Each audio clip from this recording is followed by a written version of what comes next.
Hello guys, आपका मेरे channel smart study में स्वागत है। आज हम शिक्षा निदेशालय की तरफ से दी जाने वाली वर्कशीट नंबर 15 करेंगे, जो कि क्लास 8th की है और विषय है विज्ञान। ये वर्कशीट 7 सितंबर 2021 की है। तो आइए शुरू करते हैं आज की वर्कशीट। वर्कशीट शुरू करने से पहले प्लीज़ मेरे चैनल को सब्सक्राइब कर दीजिए। तो आइए देखते हैं आज की वर्कशीट।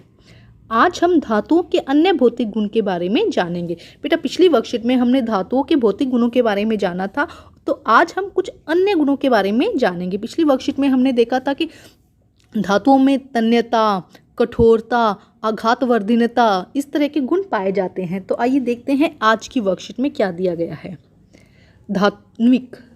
ध्वनिक धातु से बनी वस्तुओं को जब कठोर सतह से टकराया जाता है तो एक रिंगिंग ध्वनि उत्पन्न होती है, इसीलिए धातुओं को ध्वनिक कहते हैं। एक चम्मच से स्टील के गिलास व लकड़ी के दरवाजे पर चोट करे, दोनों की ध्वनि सुने और अंतर करें। तो बेटा, धातुएं जो होती है, जब इसे किसी कठोर सतह से टकराया जाता है तब क्या होता है, एक रिंगिंग, एक ध्वनि सुनाई देती है हमको, एक तेज तीखी साउंड सुनाई देती है, जिसे हम क्या कहते हैं, धातुओं के इस गुण को क्या कहा जाता है, ध्वनिक। एक चम्मच के स्टील से गिलास और एक लकड़ी के दरवाजे पर चोट करें।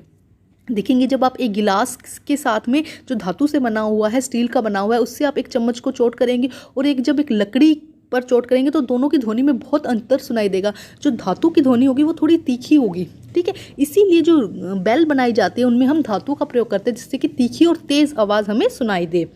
नंबर 2 है विद्युत के सुचालक और कुचालक। इस गुण को एक गतिविधि के द्वारा हम समझते हैं। बैटरी, बल्ब, तार को दिए गए चित्र के अनुसार जोड़कर एक परिपथ बनाइए।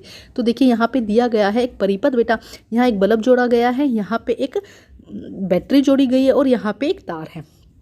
परिपथ के ए व बी सिरों को जोड़कर जांच करें कि बल्ब जला या नहीं। जब आप इन्हें जोड़ेंगे तो देखिए कि बल्ब जलता है कि नहीं। अब बारी बारी से तालिका में दिए गए पदार्थ ए को तथा बी में नीचे जोड़े और देखें कि परिपथ में बल्ब जला या नहीं, तालिका में लिखें। तो देखो बेटा, क्या कहा गया है कि जब आप ये तार में, यहाँ पे देखो ये दिया गया ना, इस तरह से आपको कुछ मटेरियल जोड़ना है।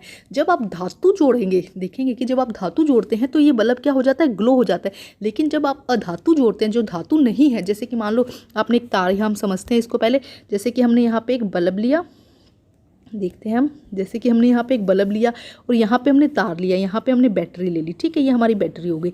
अब यहाँ पे हम अगर जोड़ देते हैं एक रबड़, है ना, इन तारों के साथ एक रबड़ जोड़ देते हैं, तब क्या विद्युत का प्रवाह होगा? नहीं बेटा, विद्युत का प्रवाह नहीं होगा। अगर यहाँ पे हम प्लास्टिक जोड़ देते हैं, एक प्लास्टिक का पीस जोड़ देते हैं, तब भी विद्युत का प्रवाह नहीं होगा। और अगर हम यहाँ पे जैसे कि चाबी दी गई है, ये है ना, चाबी दी गई है, या किसी लोहे का पदार्थ या कोई एल्यूमिनियम जोड़ते हैं, तब विद्युत का प्रवाह होगा।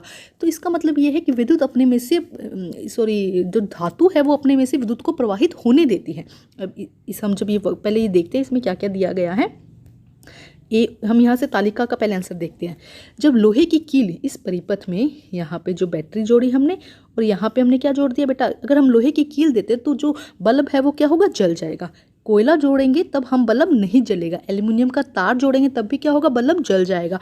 और तांबे का तार जोड़ेंगे तब भी बल्ब जल जाएगा। तो बेटा, लोहा, एल्यूमिनियम और तांबा, ये सब क्या है, धातु है। इससे हमें ये समझ में आ रहा है कि जब धातु विद्युत का क्या करती है, चालन करती है, ठीक है, उसमें से विद्युत प्रवाहित हो सकती है। तो आगे देखिए क्या लिखा है, जिन पदार्थों में से विद्युत का प्रवाह होता है वह विद्युत का सुचालक कहलाते हैं। तो जितनी भी धातुएं हैं लगभग वो क्या करती है, अपने में से विद्युत को प्रवाहित होने देती है, तो उसे हम क्या कहते हैं, विद्युत का सुचालक। इसके विपरीत जिन पदार्थों में विद्युत का प्रवाह नहीं होता है उसे विद्युत का कुचालक कहते हैं। तो यहाँ पे एक बात ज़रूरी समझ में आनी चाहिए आपको कि विद्युत का सुचालक और विद्युत का कुचालक क्या है। तो इसका एक बहुत अच्छा एग्जांपल है। देखो क्या होता है कि जब आपके घर में कोई इलेक्ट्रिशियन आता है किसी चीज़ को सही करने के लिए, किसी भी चीज़ को अगर वो ख़राब हो जाती है तो वो क्या देता है, आपको कहता है ना कि भाई लकड़ी का स्टूल दीजिए। क्यों? क्योंकि उससे उसको करंट नहीं लगेगा, क्योंकि लकड़ी क्या नहीं करेगी, लकड़ी क्या है, विद्युत का कुचालक है, वो अपने में से विद्युत को प्रभावित नहीं करेगी। जब देखो इस तरह से कनेक्शन नहीं बन पाएगा, यहाँ से वो बिजली का स्विच सही कर रहा है तो इस तरह से पूरी तरह कनेक्शन नहीं बन पाएगा, तो जिससे कि क्या होगा, बिजली का करंट नहीं आएगा। वो कभी आपसे लोहे का मांगता है कि लोहे का स्टूल दीजिए, नहीं, वो आपसे प्लास्टिक या लकड़ी का ही मांगेगा। क्यों? क्योंकि उससे विद्युत का परिपथ पूरा नहीं बनेगा और उससे करंट नहीं आएगा।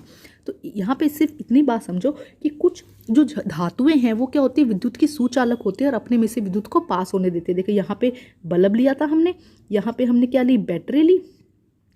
एक सेकेंड बेटा, ये थोड़ा सा यहाँ हमने बैटरी ली। अब यहाँ पे देखो, यहाँ तार जोड़ दिया। अगर यहाँ पे इस पूरे परिपथ को, हमने 7th क्लास में परिपथ वाला डायग्राम किया हुआ है तो आपको समझ में आ रहा होगा।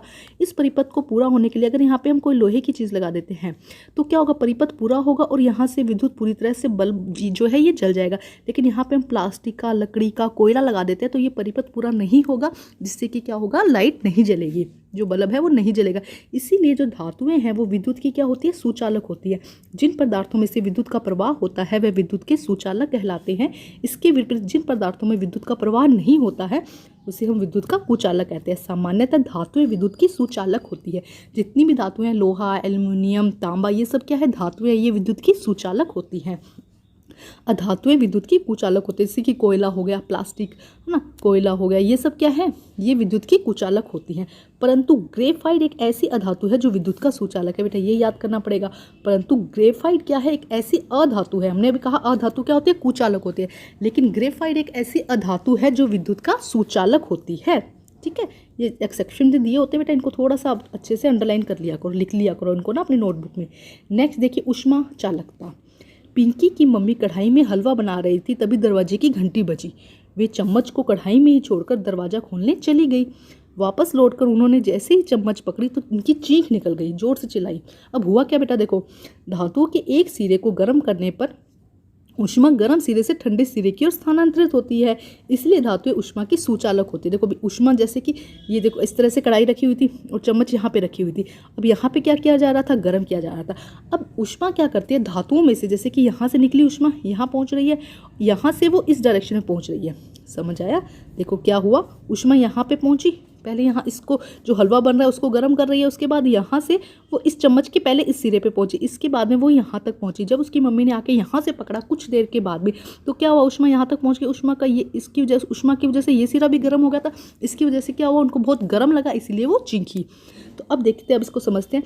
धातुओं के एक सिरे को गर्म करने पर ऊष्मा गर्म सिरे से ठंडे सिरे की ओर स्थानांतरित होती है, मतलब गर्म सिरे से ठंडे सिरे की ओर चली जाती है। इसीलिए ऊष्मा जो है, इसीलिए धातुएं जो है वो ऊष्मा की सुचालक होती है। अधातुओं में ऊष्मा का चालन नहीं होता, वह ऊष्मा की कुचालक होती है। तो जो अधातुएं हैं उनमें ऊष्मा का चालन नहीं होता है। जैसे कि अब देखो, इसका एग्जाम्पल क्वेश्चन भी आएगा, हम समझेंगे। जैसे कि तवा है, ये आपका क्या बना हुआ है, तवा है ना, और इस पर आपका हैंडल बना होता है इस तरह से ना। अब क्या होता है, ये हैंडल किसका बना होता है बेटा, लोहे का बना होता है। तो आपने हमेशा ध्यान दिया होगा कि ये हैंडल किसका बना होता है, लकड़ी का बना होता है। अब यहाँ से इसको ऊष्मा मिल रही है, यहाँ पे हमारी रोटी जो है वो बन रही है, पक रही है। अब क्या होता है, देखो यहाँ से जब हीट मिल रही है तो ये तवा तो पूरी तरह गर्म है, लेकिन लकड़ी क्या है, ऊष्मा की कुचालक है। इसकी वजह से लकड़ी का जो हैंडल है ये क्या होता है, गर्म नहीं होता है और हमारा हाथ नहीं जलता और हम आसानी से रोटी बना लेते हैं। समझ में? इसी तरह कढ़ाई या किसी चीज़ पे होता है कि वो हैंडल जो है लकड़ी का बनाया जाए, जिससे कि क्या हो, वो गर्म ना हो। तो बेटा अब हम इसके करते हैं क्वेश्चन आंसर। देखिए प्रश्न नंबर 1, तवा, ये देखो क्वेश्चन आ भी गया। तवा लोहे का बना होता है जबकि उसके हैंडल पर लकड़ी लगी होती है, ऐसा क्यों? क्योंकि जो तवा है वो क्या है, तवा जो है वो ऊष्मा, उसका धातु का बना हुआ है, और क्या होता है, वो ऊष्मा के ताप का सुचालक होता है, जिससे कि क्या होता है, गर्म हो जाता है। लेकिन लकड़ी क्या है, कुचालक है, जिससे वो गर्म नहीं होती है। तो ये करते हैं इसका आंसर हम। तो ये करते हैं बेटा आंसर नंबर 1। देखिए क्या लिखा गया है बेटा, तवा लोहे का बना होता है और वह ताप का सुचालक होता है। तवा किसका बना होता है बेटा, लोहे का बना होता है ना, और वह ताप का क्या होता है, सुचालक होता है। जबकि लकड़ी ताप का कुचालक है। लकड़ी क्या है, ताप का कुचालक है। इसके पकड़ने से हाथ नहीं जलता है। जब इसको हम पकड़ते हैं, गर्म को पकड़ेंगे तो हाथ नहीं जलेगा, इसीलिए तवे की हैंडल में लकड़ी लगी होती है। एक बार फिर समझिए, तवा लोहे का बना होता है और वह ताप का सुचालक होता है, जबकि लकड़ी ताप का कुचालक है। इसके पकड़ने से हाथ नहीं जलता, इसीलिए तवे की हैंडल में लकड़ी लगी होती है। तो आइए करते हैं प्रश्न नंबर 2। देखिए बेटा प्रश्न नंबर 2, पिंकी की मम्मी चम्मच को पकड़ते ही क्यों चीखी? धातुओं के कोई 3 उपयोग लिखिए। तो बेटा 2 क्वेश्चन है इसके अंदर। फर्स्ट है कि जो पिंकी की मम्मी थी जैसे ही चम्मच पकड़ी, क्यों? क्योंकि जो जिस चम्मच को वो बना रही थी वो किसकी बनी थी, धातु की बनी थी। और जब ऊष्मा को एक सिरे, ऊष्मा क्या होती है, सॉरी धातु क्या होती है, ऊष्मा की सुचालक होती है ना। तो ये क्या हो जाएगा इसका आंसर। और सेकंड, धातुओं के 3 उपयोग लिखो। तो बेटा देखो, घंटी बनाने के लिए हम इसका प्रयोग करते हैं, बर्तन बनाने के लिए, तार बनाने के लिए ना, अलग अलग इसके उपयोग हैं। तो आइए करते हैं इसका आंसर। तो आइए देखिए बेटा आंसर नंबर 2, पिंकी की मम्मी चम्मच को पकड़ते इसीलिए चिल्लाई क्योंकि धातुएं ऊष्मा की सुचालक होती है। धातुएं क्या होती है? ऊष्मा की सुचालक होती है। एक तरफ से धातु को गर्म करने पर ऊष्मा गर्म सिरे से ठंडे सिरे की ओर प्रवाहित होती है। तो इसीलिए क्या हो गया था, वो चम्मच क्या हो गई थी? गर्म हो गई थी, जिससे क्या हुआ था, उनकी मम्मी का हाथ जल गया था, पिंकी की मम्मी का हाथ जल गया था और वो चिल्लाई थी। एक बार फिर देखते हैं, पिंकी की मम्मी चम्मच को पकड़ते ही इसलिए चिल्लाई क्योंकि धातुएं ऊष्मा की सुचालक होती है और वह एक तरफ से उस धातु को गर्म करने पर ऊष्मा गर्म सिरे से ठंडे सिरे की ओर प्रवाहित होती है। अब धातुओं के उपयोग क्या क्या है? प्रयोग या उपयोग लिख दीजिएगा।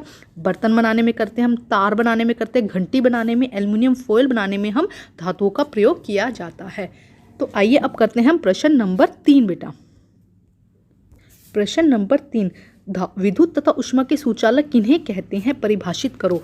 विद्युत का सुचालक बेटा जो विद्युत को अपने में से प्रवाहित होने देता है उसे हम विद्युत का सुचालक कहते हैं। जो अपने में से ऊष्मा को प्रवाहित होने देता है उसे हम क्या कहते हैं? ऊष्मा का सुचालक। तो बेटा इसका आंसर यहाँ पे दिया गया है, हम यहीं से कर लेंगे बेटा। देखिए क्या लिखा गया है, जिन पदार्थों में विद्युत का प्रवाह होता है उन्हें हम विद्युत का सुचालक कहते हैं। तो फर्स्ट तो ये आ जाएगा इसका, ठीक है। इसका एग्जाम्पल लिख दीजिएगा, लोहा, एल्युमिनियम और तांबा, ठीक है। अब है धातुओं, अभी देखिए धातुओं के एक सिरे को गर्म करने पर ऊष्मा गर्म सिरे से ठंडे सिरे की ओर स्थानांतरित होती है, इसे हम धातुओं का ऊष्मा का सुचालक कहते हैं। इसे लिख दीजिएगा, इसे ऊष्मा का सुचालक कहते हैं।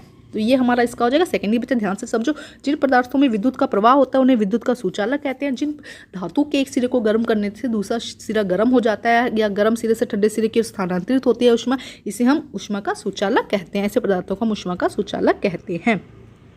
अब हम करते हैं क्वेश्चन नंबर 4। देखिए क्या है, नीचे दी गई सारणी में जिन पदार्थों के नाम है उनके गुणों के आधार पर सही या गलत का निशान लगाइए और बताइए कि ये धातु है या अधातु। तो सबसे पहले तो हम धातु अधातु देखते हैं, उसके बाद इसके गुण देखेंगे। लोहा, लोहा क्या है बेटा? धातु है ना, हम पढ़ चुके कितने एग्जाम्पल। तांबा क्या है? धातु। कोयला क्या है बेटा? कोयला क्या है बेटा? अधातु। कोयला क्या है? अधातु, ठीक है। उसके बाद में कार्बन की छड़ भी क्या है बेटा? अधातु। समझ में आ रहा है बेटा? उसके बाद में एल्युमिनियम क्या है? धातु, ठीक है। ये हो गया। अब देखो गुण देखते हैं। धातु में क्या होती है? चमक होती है, आघातवर्धनीयता होती है, तन्यता होती है, धान्विकता होती है, मतलब आवाज़, जब लोहे से टकराओगे तो आवाज़ आएगी ना। ऊष्मा की सुचालक होती है, विद्युत की सुचालक होती है। तांबा में भी सेम, चमक होती है, आघातवर्धनीयता होता है, तन्यता होती है, धान्विक होता है, सुचालक ऊष्मा और विद्युत दोनों के सुचालक होते हैं। अब कोयले की बात करें, कोई चमक नहीं होती, आघातवर्धनीयता नहीं होती है, तन्यता नहीं होती है, धान्विकता नहीं। ये सब मीनिंग बेटा हमें पहले समझा चुके हैं, जितने भी मीनिंग आ रहे हैं ना यहाँ पे हम समझ चुके हैं इसको। ऊष्मा की सुचालक नहीं होती, विद्युत की सुचालक नहीं होती। कार्बन की छड़ भी सेम है, ना तो उसके अंदर चमक होती है, आघातवर्धनीयता नहीं होती, तन्यता नहीं होती, धान्विकता नहीं होती, ऊष्मा सुचालक नहीं होती और विद्युत सुचालक नहीं होती। अब एल्युमिनियम की बात करते हैं तो एल्युमिनियम में चमक होती है, आघातवर्धनीयता होती है, तन्यता होती है, धान्विकता होती है, ऊष्मा सुचालक होती है और विद्युत की सुचालक होती है, ठीक है बेटा। तो लोहा, तांबा और एल्युमिनियम हमारा क्या है? धातु है, ठीक है। बाकी कोयला और जो कार्बन छड़ है वो हमारी अधातु है। तो बेटा आज की वर्कशीट कंप्लीट होती है। वर्कशीट कंप्लीट करके अपने टीचर से चेक कराइए और प्लीज़ मेरे चैनल को लाइक कीजिए, सब्सक्राइब कीजिए और शेयर कीजिए। Thank you students.